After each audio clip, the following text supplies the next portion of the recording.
ಕುರಿ ಚರ್ಮನ ಇದು?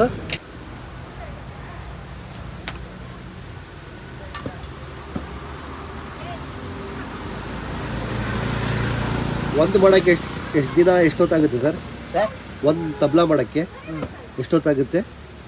ತಾವೆಲ್ಲ ಮಾಡಕ್ಕಂದ್ರೆ ಇಲ್ಲ ಸರ್, ಇದೆಲ್ಲ ಮಾಡಿ ಬಿಸಿಲು ಒಳ್ಳೆ ಒಣಗಬೇಕು. ಇದು 1 ಅವರ್ ಆಗುತ್ತೆ. 1 ಅವರು. ಮೊದಲು ನೀವು ಚರ್ಮ ತಗೊಂಡು ಚರ್ಮ ಎಷ್ಟು ದಿನ ಒಣಗಬೇಕಂದ್ರೆ? ಅದು ಒಂದು ದಿನ ಎಲ್ಲ ಒಣಗಬೇಕು ಚರ್ಮ. ಒಂದು ದಿನದಲ್ಲಿ ಒಣಗಿದ್ರೆ ಹಿಂಗಾಗ್ಬಿಡುತ್ತಾ? ಈ ಥರ ಆಗುತ್ತೆ. ಅದ್ರ ನಾವು ಇದು ಅದ್ರ ಮೇಲೆ ಬಂಡ ಬರ್ತೈತೆ ನೋಡಿ, ಅದೆಲ್ಲ ಕೆರಿಬೇಕು ನಾವು. ಬಣ್ಣ ಎಲ್ಲ ಕೆರೆದು ಈ ಥರ ಮಾಡ್ತೀರಾ?